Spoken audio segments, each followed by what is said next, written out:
레위기 23장 1절에서 14절 함께 읽겠습니다. 여호와께서 모세에게 말씀하여 이르시되 이스라엘 자손에게 말하여 이르라. 이것이 나의 절기들이니 너희가 성회로 공포할 여호와의 절기들이니라. 엿새 동안은 일할 것이요 일곱째 날은 쉴 안식일이니 성회의 날이라. 너희는 아무 일도 하지 말라. 이는 너희가 거주하는 각처에서 지킬 여호와의 안식일이니라. 이것이 너희가 그 정한 때에 성회로 공포할 여호와의 절기들이니라. 첫째 달 열나흔 날 저녁은 여호와의 유월절이요 이달 15째 날은 여호와의 무교절이니 이래 동안 너희는 무교봉을 먹을 것이요 그 첫날에는 너희가 성회로 모이고 아무 노동도 하지 말지며 너희는 이래 동안 여호와께 화제를 드릴 것이요 일곱째 날에도 성회로 모이고 아무 노동도 하지 말지니라. 여호와께서 모세에게 말씀하여 이르시되 이스라엘 자손에게 말하여 이르라.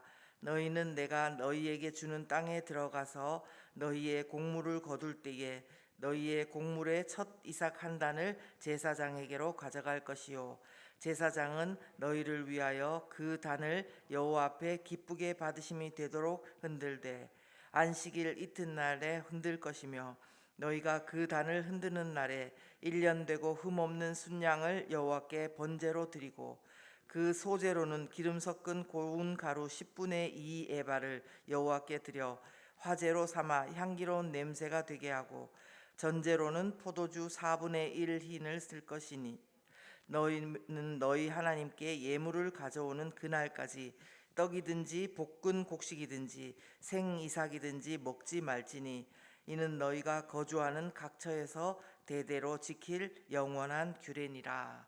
아멘. 함께 하인나 큐티 말씀 나누겠습니다.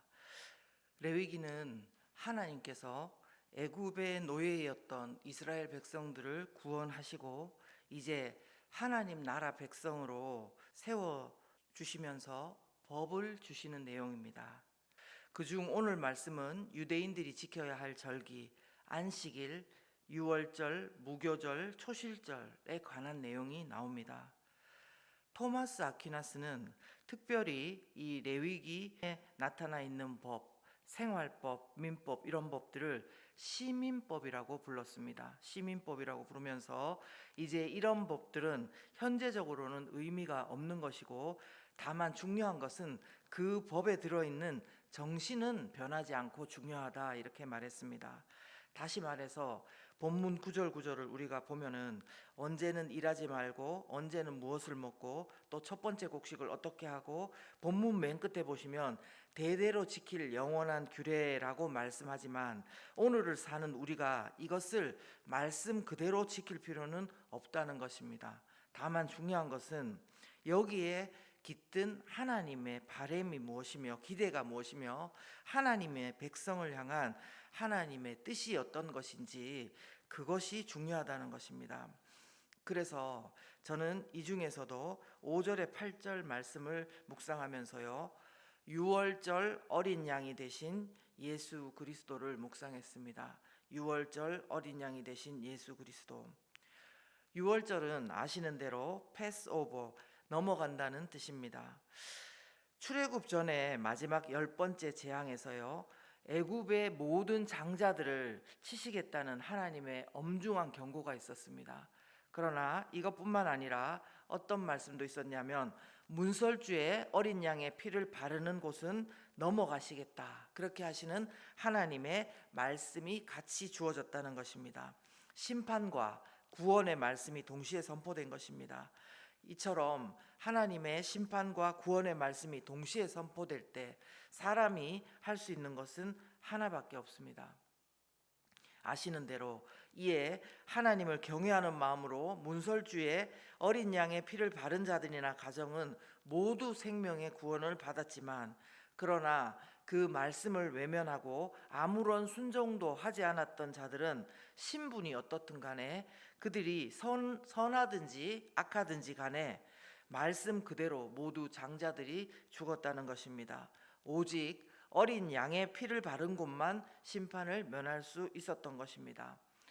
그래서 유월절은 하나님의 구원의 역사하심을 기억하고 기념하는 절기입니다. 얼마나 이스라엘 백성들도 이를 중요하게 여겼는지 심지어 5절에 보시면 첫째 달 이렇게 표현하는 것은 뭐냐면 정말 첫째 달인 게 아니라 유월절이 있었던 달을 종교적으로 달력의 첫 번째 달로 정해버렸다는 거예요. 유월절이 있던 달을 달력의 첫 번째 달로 정해서 이제 첫째 달 열나은 날 이런 식으로 이제 표기를 하는 것입니다. 그만큼 모든 이스라엘 백성들은 절대로 이 유월절의 사건을 잊지 말고 또 기억해야 할 중요한 날이다 이렇게 하는 것입니다. 자, 그렇다면 우리는 어떻습니까? 우리는 유월절을 지키거나 무교봉을 먹어야 된다든지 또 노동은 안 해야 된다든지 뭐는 어떻게 해야 된다든지 이런 거는 하지 않습니다. 그런데 우리가 생각하고 우리 스스로에게 질문해 보는 것은 우리는 나를 구원해 주신 하나님의 손길을 얼마나 기억하고 기념하는 것입니다. 얼마나 예수 그리스도의 피로 인한 구원의 감격 가운데 살고 있는지를 우리 스스로에게 다시 물어보자는 것입니다. 성경은 한 번 죽는 것은 사람에게 정해진 것이고 그 이후에는 심판이 있다고 분명히 말씀하고 있습니다. 히브리서 9장 27절의 말씀이죠. 이 말씀은 다시 말하면요, 모든 사람에게는 죽음이 다 정해져 있다는 것입니다. 피해갈 사람이 없는 거죠. 또 그리고 이와 같이 또 모든 사람에게는 그 이후 심판도 정해져 있다는 것입니다. 이것이 바로 저와 여러분에게 온 세상에 내려진 하나님의 심판의 경고입니다. 사람으로서는 이 심판의 경고를 어떻게 하면은 하나님께서 취소하도록 만드는지 방법이 없습니다. 아무리 돈을 많이 써도, 아무리 힘을 가지고 능력을 가지고 정성을 가지고 어떤 선함을 가지고 나간다 할지라도 그것이 하나님의 기준에 도달할 수 없는 것이라는 것입니다. 그러므로 우리가 아닌 하나님께서 우리에게 방법을 주셨습니다. 심판의 경고만 있는 것이 아니라 구원의 말씀도 하나님께서 함께 주신 거죠. 예수 그리스도 하나님의 어린 양의 피를 바른 곳은 넘어가시겠다 하는 그 구원의 길을 우리에게 열어주신 것입니다. 우리가 바로 이 말씀을 듣고 예수님을 믿고 넘어감을 입은 은혜의 백성이라는 것입니다. 유월절 어린 양의 피를 바른 자만이 누릴 수 있었던 그 심판 가운데 누릴 수 있었던 구원의 복, 그것을 누리는 사람들이 바로 우리라는 것입니다. 이 아침에 저와 여러분 모두 언젠가 예상치 못하고 그 누구나 맞닥뜨릴 그 심판의 현실 가운데 어린 양 대신 예수 그리스도의 보혈을 의지함으로 하나님의 심판을 넘어감을 입었다는 그 사실을 믿음으로 선포하고 감사하는 시간이 되었으면 좋겠습니다. 또한 오늘 본문을 통해서 생각해 본 인간의 모습은요, 예배 가운데 안식하는 성도의 모습입니다. 예배 가운데 안식하는 성도의 모습. 3절에서 8절에 보면요, 유월절과 함께 강조되는 안식일이 있습니다. 안식일은 구약에서만 강조하던 법이 아니고요, 신약의 복음서를 읽어보면 예수님 시대에도 바리새인들과 종교 지도자들이 너무나 강조했던 날입니다. 오늘의 말씀들처럼 그들은 안식일에는 무엇은 해도 되고 무엇은 절대로 하면 안 된다는 식으로 안식일을 지냈습니다. 3절에서 8절 말씀을 보면 그냥 안식일에 노동하지 말고 아무 일도 하지 말고 뭐 성회로 모이라 이렇게만 되어 있는데요, 어떤 성경이 아닌 다른 자료를 찾아보면요, 이런 이야기가 있어요. 안식일에 유대인들이 하지 말아야 할 39가지 뭐 이런 목록이 있더라고요. 거기 보면 여러 가지가 있지만 요새 이해가 좀 되는 거, 바느질하지 말 것, 반죽하지 말 것, 염색하지 말 것, 빨래하지 말 것, 그 다음에 묵지 말 것, 풀지 말 것, 소금 치지 말 것, 두 글자 쓰지 말 것, 그 두 글자 지우지 말 것, 불 끄지 말 것, 물건 옮기지 말 것. 이게 이해가 하나도 안 되는 그런 내용들을 안식일에 규례로 지키고 있다는 것입니다. 어쨌든 그래서 종교 지도자들은 예수님께서 안식일에 손 마른 자, 병든 자들을 고친 것을 가지고 예수님이 안식일을 범했다고 그렇게 정죄를 했던 것입니다. 예수님을 알지 못했던 그들로서는 어쩌면 참 맞는 말일 것입니다. 그러나 그때 예수님께서 하신 말씀은 이것입니다. 인자는 안식일의 주인이다, 이렇게 말씀하신 것입니다. 그렇죠, 여러분?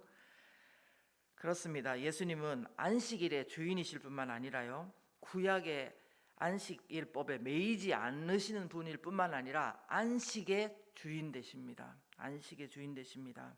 우리는 안식의 주인 되시고 안식일의 주인 되시는 예수님을 믿는 하나님의 자녀들인 것입니다.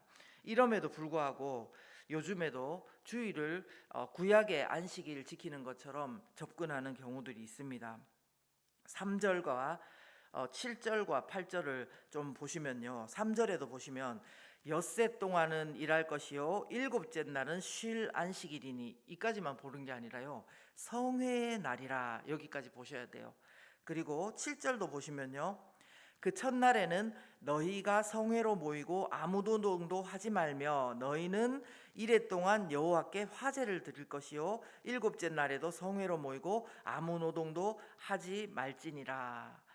제가 무슨 말씀을 드리자고 하냐면요, 그냥 무엇을 하고 무엇을 안 하고 이것에만 초점을 둔다고 해서 주일을 잘 지키고 안식하는 것이 아니라는 것입니다. 무조건 아무 일도 안 하고 쉰다고 안식하는 것도 아니라는 것입니다. 그러면 무엇입니까? 안식일의 주인 되시는 주님을 성회로 모여, 그러니까 성회로 모인다는 것은 거룩한 모임으로 모인다니까, 지금으로 말하면 우리처럼 예배로 모여서 그렇게 그 예배를 통해서 주 안에서 충분히 쉬고 돌아보는 것, 그것이 안식임을 우리는 배워야 된다는 것입니다.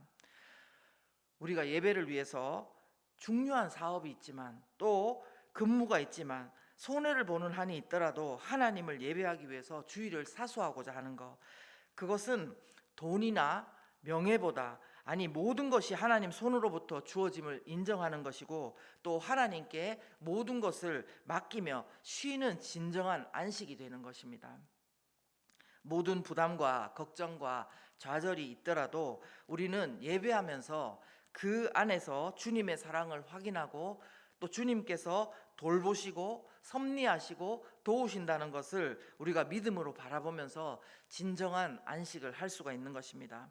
그러므로 이 아침에 우리도 이 말씀을 통해서 주님을 예배하면서 주님을 신뢰하면서 우리가 주님 안에서 안식할 수 있는 것을 우리가 배울 수 있도록 해달라고, 우리의 생각대로가 아니고 욕심대로가 아니라 다른 사람의 뭔가를 따라서가 아니라 주님 안에서 안식하는 걸 배울 수 있도록 해달라고 기도했으면 좋겠습니다.